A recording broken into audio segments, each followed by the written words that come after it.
Suspense.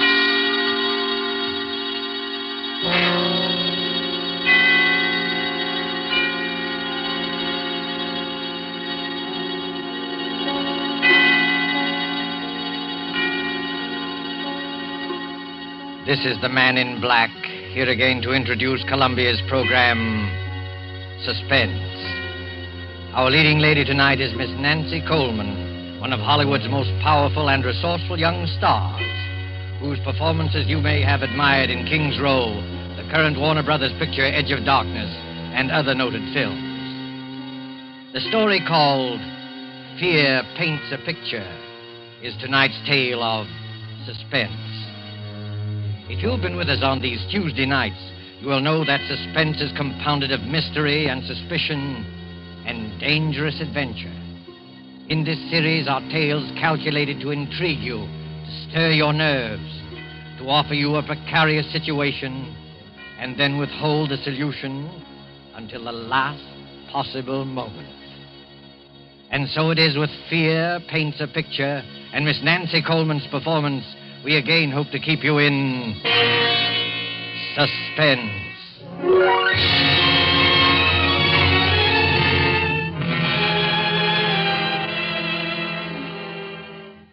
There is a picture hanging on a wall. You look at it casually. An extraordinary picture, you'll say, skillfully done. Look at those fine brushstrokes, those superb colors. But isn't the subject matter a little bizarre? It is something more than just bizarre. But let us begin from the beginning with the death of Benjamin Powell, a rich and strange man. There were dark rumors about the Powells. His wife had died many years ago. No one knows how. But Benjamin Powell had a daughter, Julia, a high-strung and neurotic girl. And many of us wondered about her, too. Benjamin Powell died. And in his last will and testament, he made Julia heir to all his considerable fortune, except that... But let me read you the will. I, Benjamin Powell, being of sound mind and in full possession of all my faculties, hereby request that after my death, my daughter Julia live with Mr. Harvey Lyons, my lifelong friend, until her 23rd birthday, at which date all my worldly belongings will come into her possession, provided that nothing untoward happens to her by that time. But in the event that she is incapable of taking over my estate upon her 23rd birthday, I hereby appoint Harvey and Laura Lyons as my final heirs, there being no other living blood relatives, and trust to their judgment that they will take care of Julia adequately and with kindness. Signed, Benjamin Powell.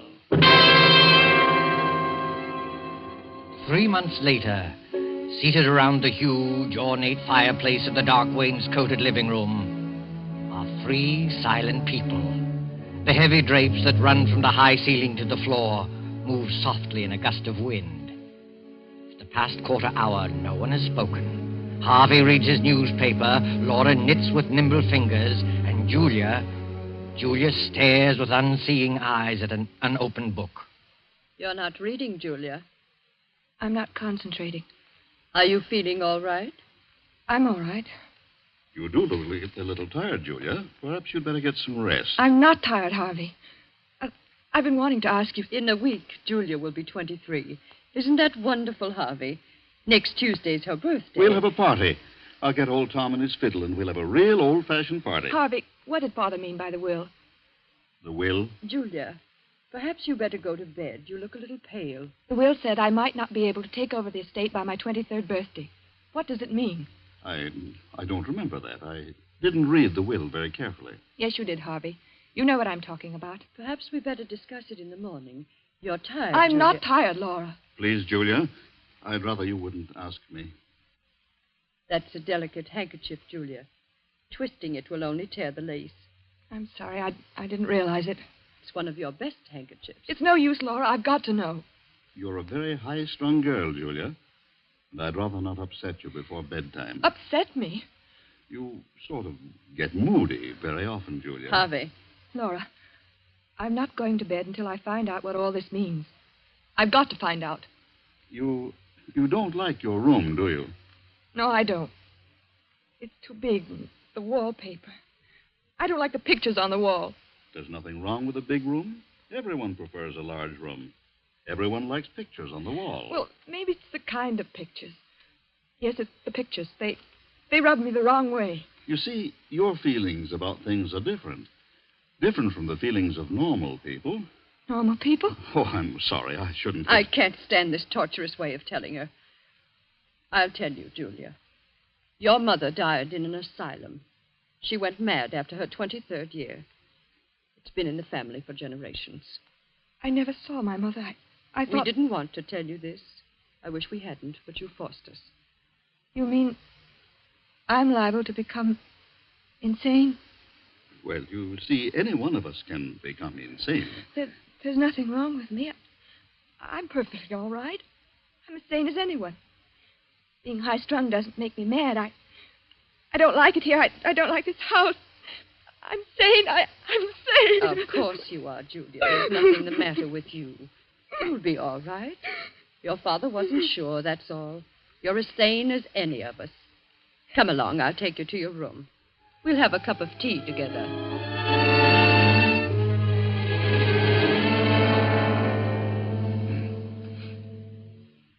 How is she, Laura? She's calmed down. Is she asleep? No, Harvey, she's reading. That must be Dr. Barrows. I'll open the door.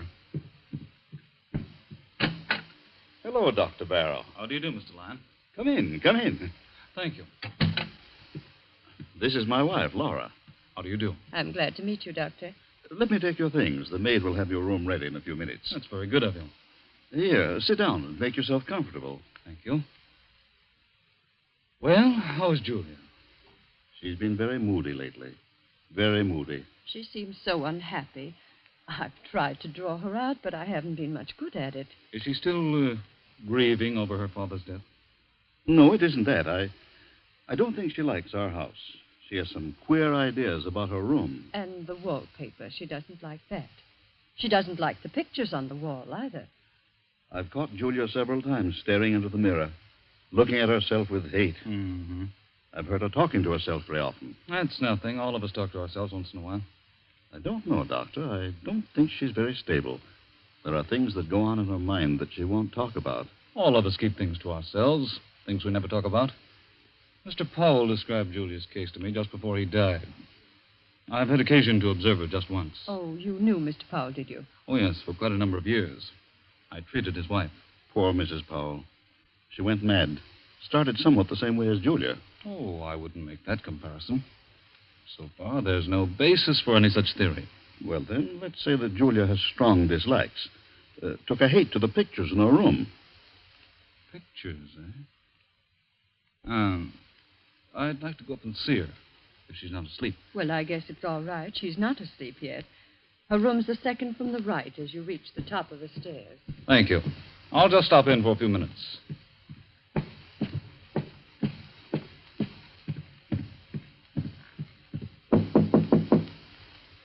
Come in. Hello, Julia. You remember me, don't you? No, not exactly. I'm Dr. Barrow, a friend of your father. I treated your mother. My mother? No, don't be alarmed. I'm staying with your guardians for a few weeks. Do you mind if I come in for a few minutes? No. Well, this is a fine room, Julia. A very comfortable one. I don't like it. It's too big, makes me uncomfortable. Nonsense. You're just imaginative. You think someone might be hiding in here while you're asleep. Is that it? It isn't that. Don't you like that picture, Julia? What picture? The one you're staring at. I wasn't staring at it. I just... Just looking at it, eh? Looks like a fine painting. I don't like it. I'm going to have it removed. You can if you like, Julia, but I don't think you should. It's an unpleasant picture. Gives me nightmares. Look at it. That frightful-looking man about to come through the doorway, and the unsuspecting girl sitting in a chair with her back towards him. He's not frightful-looking at all. It's just the black scarf around his neck. He's about to kill her. You certainly have a vivid imagination. I'm sure the artist had no such idea in mind. I hate the picture. I'm going to ask Harvey to take it out of here. No, Julia. You mustn't be afraid of it. The longer you keep looking at it, the less afraid of it you'll be. You've got to conquer your fears, or they'll conquer you. Well, that picture has a horrible fascination for me. I can't take my eyes from it. Last night, I dreamed that the man in the picture came through the door with a knife in his hand and killed the girl. It was an awful dream. But that was only a dream. If I take that painting off the wall, you'll find other things to be afraid of. Now, you do as I say. Forget about that picture. Get a good night's sleep. Nothing like a good night's sleep to lift your spirits. If that picture fascinates you, keep looking at it. Don't be afraid of it. Will you do that? Yes, Dr. Barrow, if you say so. That's fine. I'll see you in the morning. Good night, Julia. Good night.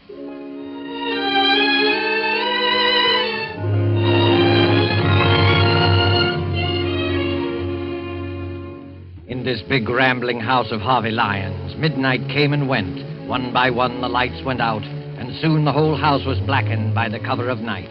Not a single light gleamed from any window, the ominous rumble of an approaching thunderstorm. In Julia's room, the large room with its many pictures, she was dreaming again of the man in the picture. The figure with the flowing black scarf is alive, and his hands grow longer and longer. Julia tosses in her sleep, as if trying to avoid him, trying not to look at him.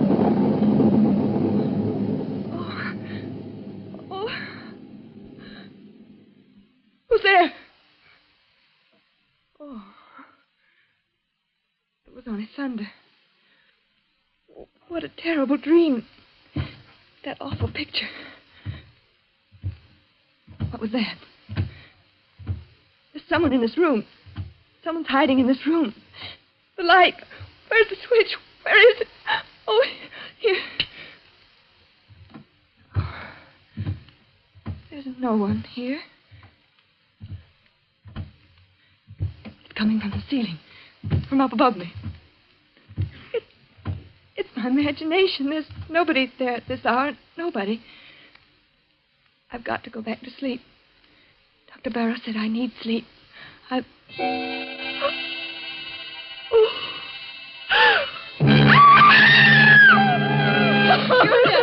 Julia, what's happened? What are you doing out here in the hallway? Pull yourself together, Julia. That man. What man? The man in the picture. He's moved. What do you mean? The picture. The man at the door. He's not at the door. He's inside the room. You must have been dreaming. Of course, dear, it was only a dream. I heard a scream, and Julia, what's happened to you? She says she saw a man in one of the paintings move. Oh, I see. He did move. I saw it. He's not outside the door anymore. He's inside. You dreamed that, Julia. That's what I said. It wasn't a dream. The thunder wakened me. I woke up and heard footsteps coming from the ceiling. I thought it was my imagination, and then I looked at the picture. The picture I told you I didn't like, Doctor. The man was inside the room. That's hardly possible, Julia. Figures in pictures can't move. Of course not. It was just a bad dream. No, it's true. I saw it. Come along, Julia. We'll all take a look at the picture. No, I don't want to go back into the room. No. There's nothing to be afraid of. Come on, Julia. Don't be frightened. You've got to fight off these delusions. Here, give me your hand. Come along.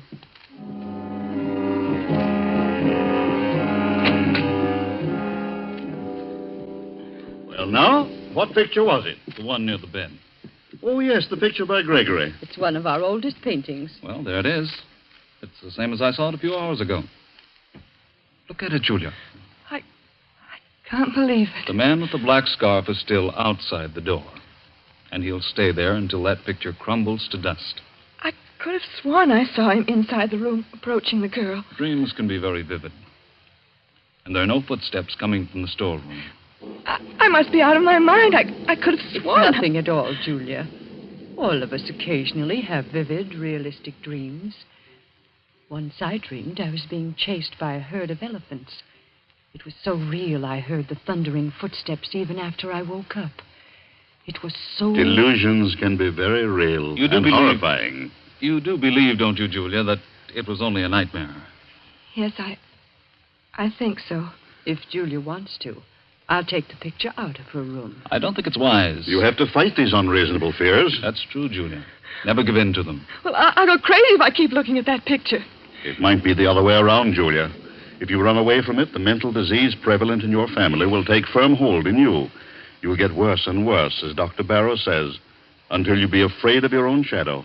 You'll be afraid of everything, of everyone you meet, afraid to be alone, afraid to be with people, afraid of yourself, afraid of your own clutching fingers. No, don't tell me anymore. Please, Mr. Lyons, there's no need for this kind of talk.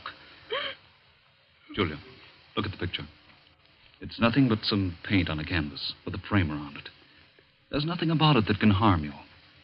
And the danger lies in yourself. You've got to keep staring at it as often as you can by candlelight or in the dark until you've learned to laugh at it. It won't be easy. I'll try. That's fine. I knew you had courage. I'll get you a sedative so that you'll be able to sleep. I'll be all right in the morning. I'm sorry I became hysterical. And I'm sure you won't let yourself go anymore. I promise. You're sure you're not afraid now? No, I'll be all right. I'm sure I'll be all right.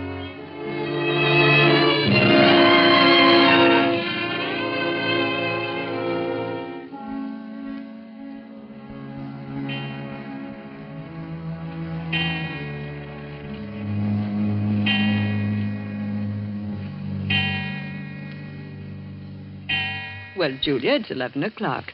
You know what Dr. Barrow says. I'm not at all sleepy, Laura. I'd rather stay up for a while. I'm in the middle of a fascinating story.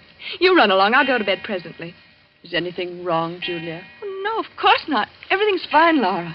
You're afraid to go to sleep, aren't you, Julia? No, it isn't that. Is that picture bothering you again? Yes. Last night I heard footsteps again. Sound woke me, and the figure in the picture, it moved. It moved closer to the girl. Oh, how terrible. Why didn't you call me? We thought you were over it. It hasn't bothered you these past 3 nights. Well, I didn't want anyone to know. I took some sleeping tablets, and I fell asleep again. In the morning, the picture was the same as ever. That's a brave girl. Laura, do you think I'm crazy? Of course not. You're as sane as I am. Tell me the truth. I must know. You're just nervous and high-strung, and you have a vivid imagination, that's all. You're trying to soothe me. Why didn't you tell the doctor that you thought the picture moved? I was ashamed. You shouldn't be ashamed. Dr. Barrow is here to help you get well. I don't think you are. Oh, that must be Harvey and Dr. Barrow now. Hello, Laura. I've arranged to have old Tom at his fiddle here tomorrow night for Julia's birthday, and I've invited the Grovers. They'll be delighted to come. That is, if Julia's feeling well. Julia, you should be in bed. It's after 11. She's afraid to go to sleep. Please, Laura. It's the footsteps in the picture again, isn't it? Yes, Doctor, it moved again.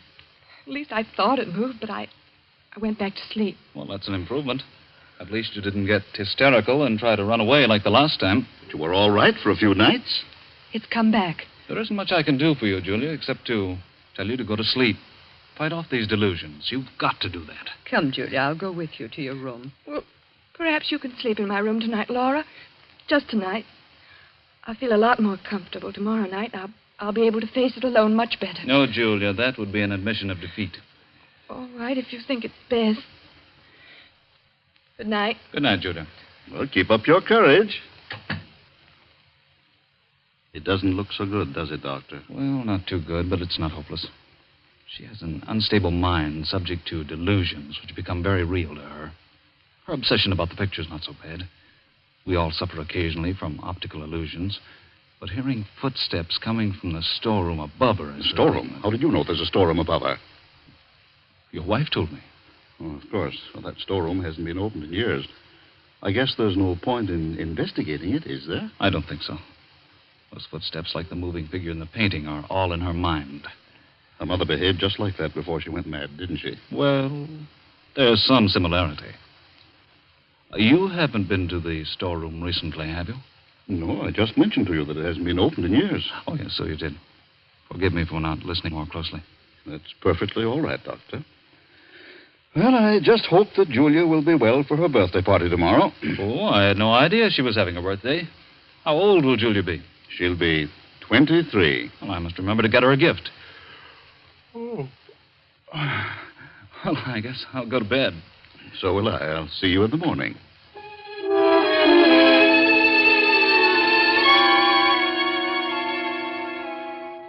But Julia wasn't thinking about her birthday.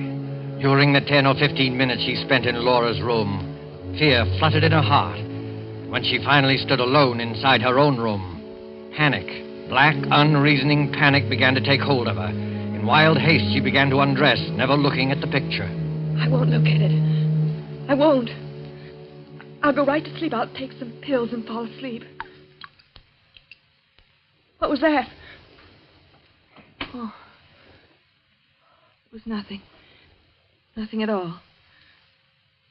All I have to do is keep from looking at the picture. I won't look at it. It can't do me any harm if I don't see it. I mustn't even think of it. I'll think about the trip I made to South America. It was a wonderful trip. The sunset. What was that? Footsteps. Those footsteps again. I mustn't hear it. I mustn't hear it. It was a wonderful trip. The blue Caribbean. Rio's a beautiful city. Sugarloaf Mountain, the music, the dancing. Those footsteps. It's not footsteps. It's just my heart beating. I'll close my eyes. I'll sleep. Sleep. Why can't I sleep? Oh, Lord, let me sleep. I don't want to look at the picture. I won't. I know what I'll see. He'll be closer to her. Maybe he'll have killed her. I mustn't open my eyes. I mustn't. I won't.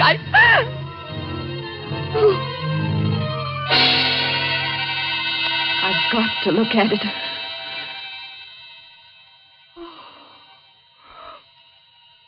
He's moved. He's close to the girl. I'm not dreaming. It's real. The girl? It's me. That girl is me. Me. I can't stand it. Laura! Laura! Oh, Laura, let me in. Let me in. Julia. Oh, you poor girl. Here, sit down. Now stop crying and tell me all about it. Tell me in detail. Don't be ashamed. Get it out of you. It'll do you good to talk. It's the same thing again and again. I tried not to look at the picture. I tried so very hard, but it was hopeless. I had to. The figure with the black scarf was inside the room, a knife in his hand, very close to the girl. But this time the girl had turned around, and it was my face. My face. Did you hear any footsteps? Yes. I heard them as soon as I got into the room. You think it's very real, don't you, Julia? Despite the fact that everyone says it's a delusion. It's very real to me. I must be really insane. I'm going crazy. Don't say that. Well, it's no use. I'm not getting any better. It's getting worse and worse. Don't give up. You mustn't. Come along. I'll go to your room with you. I'll stay there until you fall asleep. Unless you want to stay here. Oh, I don't know. I don't know what to do. Will you stay with me, Laura? Yes, Julia. Come, let's go back.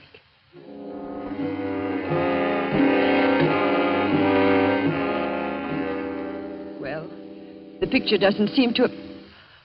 What's the matter, Laura? Nothing. Nothing at all. There. Did you hear it? Footsteps? It was probably a board creaking. Now you go to sleep. I think everything will be all right in the morning. You won't leave me? No, Julia. I'll be here. Thank you, Laura. Thank you very much.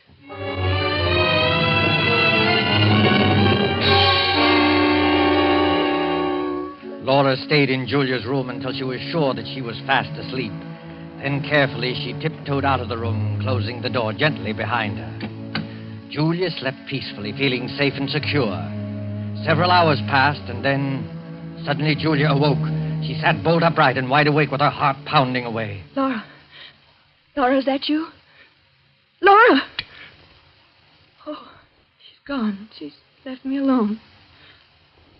But I'm not alone. Something woke me. The picture.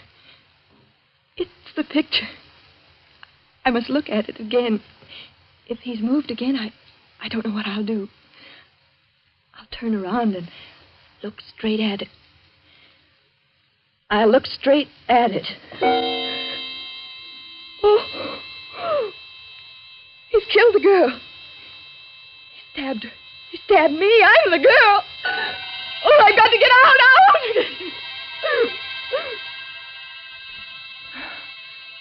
It's no use. I've lost everything. My reason, my sanity. I can't fight it anymore. I can't fight against you and the black scarf. And now you're here. I can touch you. I can feel you. It's real this time. What do you want me to do?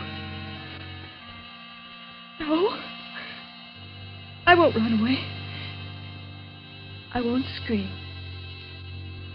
Do I want to spend the rest of my life in an asylum like my mother? No, I don't. I don't. You're pointing at the window. You want me to open the window? Yes. I'll open it. You say it will be best for everybody if I jump. Yes. It's the only way out. The only way. I'll do it. I'll do it now without thinking. It will only take a moment. Julia! Harvey, Laura. We came just in time. I've got her, Harvey. She's safe. I'm safe. You can come out from behind that chair, my friend. Friend? Come out or I'll shoot.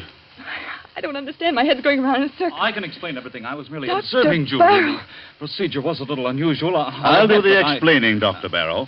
You tried to drive Julia crazy. Tried to drive me crazy. That's right. He tried to do it with the picture. You're all making a serious mistake. Mistake? Look at the picture. The figure is inside the room stabbing the girl. No, it wasn't your imagination, Julia. He painted several pictures, each one of them with the figure close to the girl.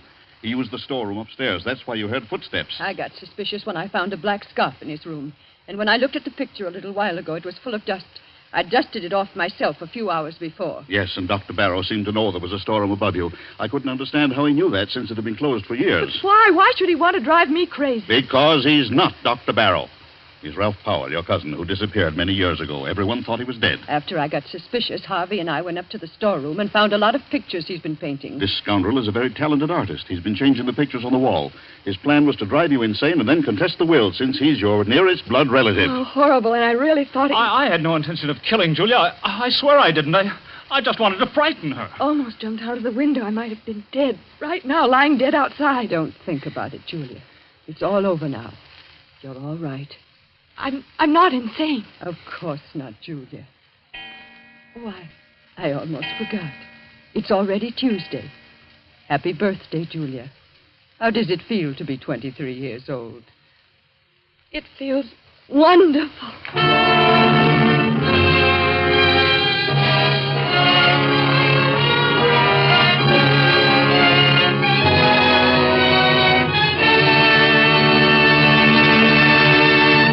And so closes Fear Paints a Picture, starring Nancy Coleman. Tonight's tale of Suspense. Appearing with Miss Coleman were Edwin Maxwell as Harvey Lyons, Fred Mackay as Dr. Barrow, and Beatrice Benaderet as Laura. This is your narrator, the Man in Black, who conveys to you Columbia's invitation to spend this half hour in suspense with us again next Tuesday, when our star will be Mr. Peter Lorre in the suspense play called The Moment of Darkness. William Spear, the producer, Ted Bliss, the director, Lucian Marowick, the composer, Lat Gluskin, the musical director, and Sigmund Miller, the author, collaborated on tonight's Suspense. This is the Columbia Broadcasting System.